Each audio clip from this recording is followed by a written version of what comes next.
Hello, it's me, Darkfry, and you may be wondering where the hell I've been for the past 6 months.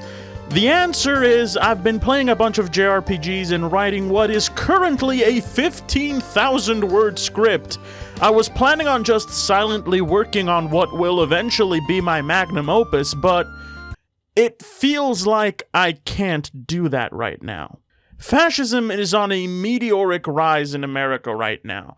Trans people are having their rights stripped away from them at a rate not seen since Nazi Germany, and the only political opposition capable of stopping it is a chair of rotting cadavers.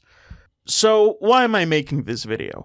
I'm not American. All I can really do in theory is watch the horrors unfold on my TV. But that's not true. I have something most people don't, an online platform. So a call to action is the least I can do, because now is not the time to be watching, it is the time to be acting. Fascism is already on the rise in America, and any action and resistance against it will clearly not come from government or elected officials. It has to come from us, from each other. You know the poem, right? First they came for the communists, etc. It's well known for a reason. Poignant, with a clear message. When fascists attack their opposition or persecute a vulnerable group of people, it ends up affecting everybody. Because they never stop at just that one group. There will always be an outgroup to attack. It's a powerful message because it's true. But I do have two problems with this poem. The first problem is that the actual first target of the Nazis were trans people. A lot of people don't know this because queer and trans people aren't mentioned in the fucking poem, and is one of the biggest failings in the way most schools teach history. They teach us that the Nazis burned books, but they never tell us which books. My second problem with the poem is that it sort of implies that the reason you should care about people being persecuted is that it might also affect you someday. I simply do not vibe with that mentality.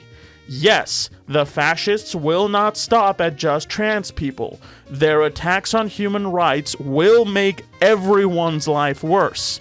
Yes, America is one of the richest and most powerful countries on Earth, and because of that position, where America goes, the world will often follow.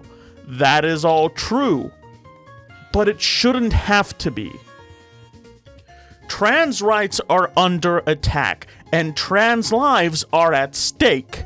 That alone should be enough to take action. So what sort of action am I talking about? I'm actually not talking about stuff like protesting or community organizing, not because those aren't good or necessary, they absolutely are. I'm just not the right person to be giving advice on those. I'm not American, I won't even pretend to know the do's and don'ts. You probably have local groups and organizations that know a lot more about what to do and how to do it effectively, so speak to them. No, what I want to urge y'all to do with this video is much simpler than that. Give trans people money. For trans people in America right now, the healthcare they need is becoming either harder to access, more expensive, or literally illegal. They are having trouble finding jobs because employment discrimination is running rampant, and many of them are even losing their jobs. And many of them either already are homeless or are facing high risks of becoming homeless. So yes, the simplest and most direct way to help and support trans people right now is to just give them money. Direct financial support and mutual aid is needed now more than ever, and we need to be there for them. Especially for trans artists. Commission them, hire them, buy their art, their comics, their music, their video games. We need them to keep making the most unplayable video games and the most unlistenable music, because art is another thing that will carry us through these dark times. I know it's difficult to be optimistic right now, but it is paramount that we preserve our creativity and joy of expression through art. If you're an artist of any kind, don't lose your spark. Humor, love, compassion, creativity are an absolute necessity right now. We are still at the stage where we can help. We still can soften the blow on our trans siblings and make things at least a little easier for them. It is no longer enough to pass the low bar of not being a transphobe. We do not need to just validate them or accept them. We need to be by their side and fight with them. Fight for them. If you call yourself a trans ally, now's the time to prove it. But hey, I'm not gonna just sit here and just tell you what to do.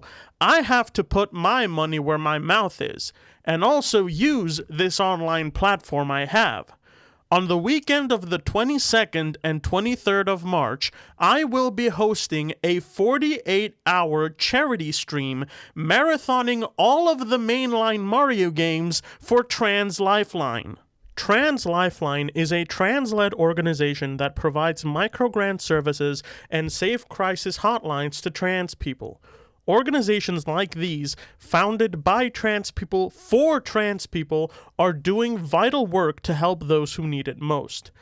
The stream will start at 12 a.m. Eastern European Time on Saturday, or 3 p.m. on Friday Pacific Time, or 6 p.m. Friday Eastern Standard Time, and it will feature tons of amazing special guests. Some of the special guests include Cursed Judge, Architect of Games, Jesse Gender, Aronok, Yanni Matragrano, Casey Explosion, and many, many, many more.